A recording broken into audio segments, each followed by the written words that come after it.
اللہ الرحمن الرحیم لیدخل المؤمنین والمؤمنات جنات تجری من تحت الانہار خالدین فیہا ویکفر عنہم سیئاتہم وکان ذلک عند اللہ فوزا عظیما ویعذب المنافقین والمنافقات والمشرکین والمشرکات الظانین باللہ ظن السوء علیہم دائرۃ السوء وغضب اللہ علیہم ولعنہم وأعد لہم جہنم وساءت مصیرا وللہ جنود السماوات والارض وکان اللہ عزیزا حکیما انا ارسلناک شاہدا ومبشرا ونذیرا لتؤمنوا باللہ ورسولہ وتعزروہ وتوقروہ وتسبحوہ بکرۃ واصیلا صدق اللہ مولانا العظیم۔ ذرا سورہ الفتح کے یہ پہلے رکوع کی آیات ہیں۔ سلسلہ کلام چل رہا ہے اس عظیم فتح کے حوالے سے جو اللہ تعالیٰ نے اہل ایمان کو کفار، مشرکین، منافقین ان پر عطا کی تھی،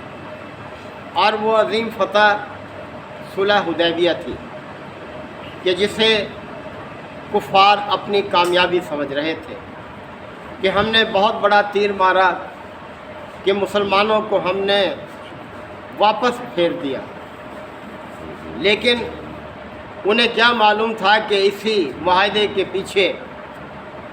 ایک بہت بڑی کامیابی جو ہے وہ موجود ہے۔ وہ تو اس معاہدے کو اپنی کامیابی سمجھ رہے تھے، لیکن اللہ تعالیٰ نے اس معاہدے کو مسلمانوں کے لیے عظیم فتح قرار دیا۔ تو فرمایا جا رہا ہے کہ لیدخل المؤمنین والمؤمنات، یہ ساری صورتحال جو برپا ہوئی اس لیے کہ اللہ تعالیٰ مومن مردوں اور عورتوں کو داخل کر دے جنات، باغات میں داخل کر دے، تجری من تحت الانہار خالدین فیہا، جس کے نیچے نہریں جاری ہیں، اور اس جنت میں ہمیشہ ہمیشہ کے لیے داخل کر دے۔ یعنی دیکھیں کس طرح سے عزم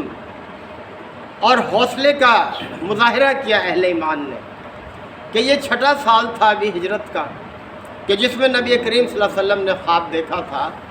اور آپ اس خواب کی تکمیل کے لیے اپنے ساتھیوں کو لے کر اللہ کے گھر کی زیارت کے لیے روانہ ہوئے تھے۔ اور یہ ایسا موقع تھا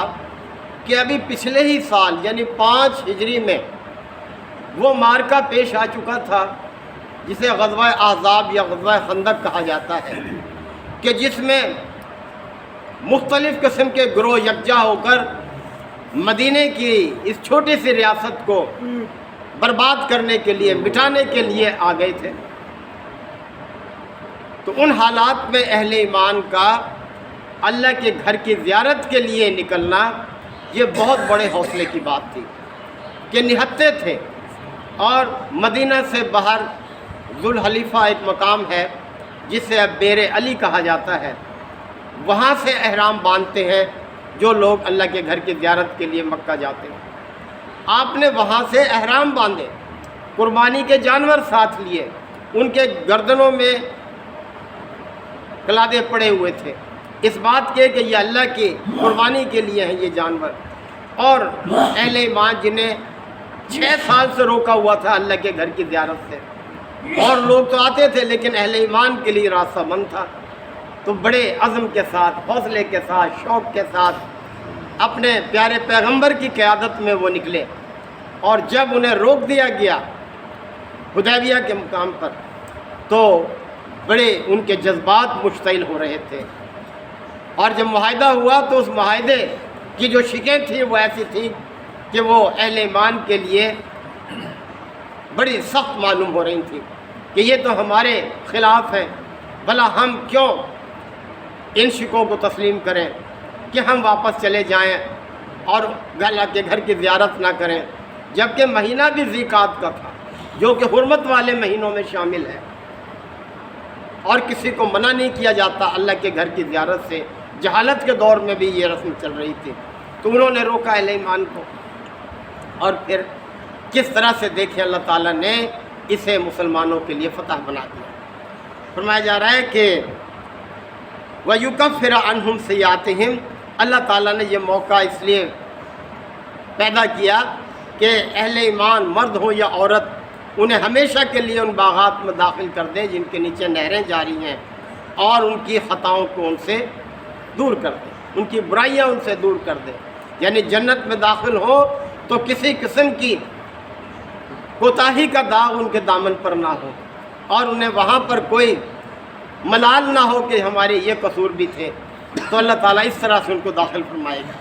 وَكَانَ ذَلِكَ عِندَ اللَّهِ فَوْزًا عَظِيمًا، اور اللہ کے نزدیک یہی بڑی کامیابی ہے، فوزاً عظیمہ، بڑی کامیابی ہے اللہ کے نزدیک۔ وَيُعَذِّبَ الْمُنَافِقِينَ وَالْمُنَافِقَاتِ، اور اللہ تعالیٰ منافق مردوں اور عورتوں کو عذاب سے دوچار کرے، والمشرکین والمشرکات، اور مشرک مردوں اور عورتوں کو بھی عذاب سے دوچار کرے،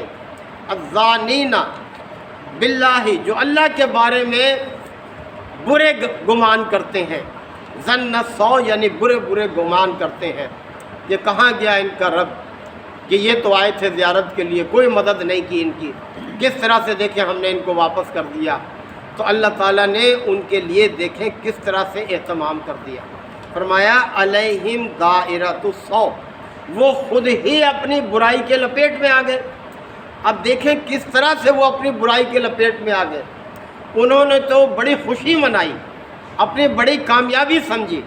کہ ہم نے ان کو واپس پھیر دیا اور یہ معاہدہ ہم نے کر لیا، اپنی شرائط پر ہم نے یہ معاہدہ طے کر لیا۔ لیکن یہ معاہدہ کتنے دن چلا؟ 10 سال کے لیے ہوا تھا، لیکن 2 سال میں ہی وہ اسلام کو پنپتا ہوا نہ دیکھ سکے۔ جب نبی کریم صلی اللہ علیہ وسلم نے اپنا رخ شمالی عرب کی طرف کیا اور لوگ اسلام کو قبول کرنے لگ گئے، اسلام کی سرحد شمال کی طرف اس علاقوں کی طرف بڑھنے لگی، ان سے یہ معاہدہ برداشت نہ ہوا، اور اسی معاہدے کو جس کو وہ اپنی کامیابی سمجھ رہے تھے اپنے ہی ہاتھوں سے پھاڑ کے پھینک دیا، جو خانہ کعبہ میں انہوں نے لٹکا رکھا تھا۔ اب کیا تھا پھر،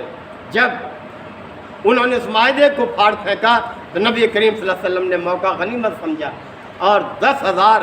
اپنے جانثاروں کو لے کر مکہ فتح کر لیا۔ تو جس چیز کو وہ اپنی کامیابی سمجھ رہے تھے، دیکھیں وہ کامیابی کس کے لیے ثابت ہوئی، کتنی بڑی فتح، یعنی اللہ نے تو اسی وقت خوشخبری دے دی تھی جو کسی کی سمجھ میں نہیں آ رہی تھی، لیکن کس طرح سے یہ کام کہ جس شہر سے آپ کو اور آپ کے پیروکاروں کو نکلنے پر مجبور کر دیا تھا، آج وہ شہر آپ صلی اللہ علیہ وسلم کے قبضے میں تھا، آپ خانہ کعبہ کے بھی وارث بن گئے، یعنی کس طرح سے اللہ نے اتنی بڑی کامیابی عطا کی۔ تو اللہ تعالیٰ نے فرمایا علیہم دائرۃ السوء، ان کی برائی انہی کے اوپر پڑی، یعنی اپنے اسی پھیر میں آ گئے جس کو وہ کامیابی سمجھ رہے تھے۔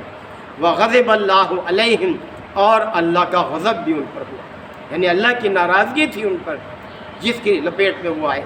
وَلَعَنَهُمْ، اور اللہ نے لعنت فرمائی ان پر۔ وَأَعَدَّ لَهُمْ جہنم، اور اللہ نے آگے ان کے لیے جہنم تیار کر رکھی ہے۔ وَسَاءَتْ مَصِيرًا، اور وہ بہت بڑا ٹھکانہ، برا ٹھکانہ ہے، ساعت برا، یعنی جو بھی اس کی طرف پلٹے گا جہنم کی طرف، وہ تو بہت ہی برا ٹھکانہ ہے۔ وَلِلَّهِ جُنُودُ السَّمَاوَاتِ وَالْأَرْضِ، اور پھر توجہ دلائی کہ دیکھو آسمان اور زمین کے سب لشکر، جند کی جمع جنود ہے، لشکر کو کہتے ہیں جند، یہ تمام لشکر آسمان اور زمین کے یہ سب اللہ ہی کے اختیار میں ہیں۔ وَكَانَ اللَّهُ عَزِيزًا حَكِيمًا، اور اللہ تعالیٰ غالب ہے، حکمت والا ہے، وہ زبردست ہے، اور وہ اپنی اس زبردست طاقت کو حکمت کے تحت استعمال کرتا ہے۔ اِنَّا أَرْسَلْنَاكَ شَاهِدًا وَمُبَشِّرًا وَنَذِيرًا، اب نبی کریم صلی اللہ علیہ وسلم کی حیثیت کو اللہ نے بیان فرمایا کہ اے نبی صلی اللہ علیہ وسلم، ہم نے آپ کو 3 پہلوؤں سے بھیجا ہے، 3 پہلو ہیں آپ کے، وہ کیا ہے؟ شاہدًا، آپ گواہی دینے والے ہیں، گواہی، تینوں قسم کی گواہی مفسرین نے بیان کی ہے کہ آپ کی قولی شہادت بھی ہے، عملی شہادت بھی ہے، اور اخروی شہادت بھی ہے۔ آپ نے اللہ کے دین کی قولی شہادت دی ہے دنیا میں، اور عمل سے بھی اس کو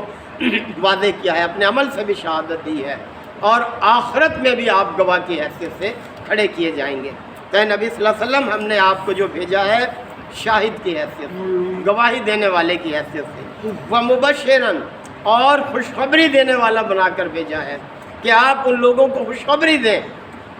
کہ جو آپ کی دعوت کو قبول کریں، ان کے لیے خوشخبری ہے، ان کے لیے دنیا کی آخرت کی کامیابی ہے۔ اور نذیر ہیں آپ، یعنی جو لوگ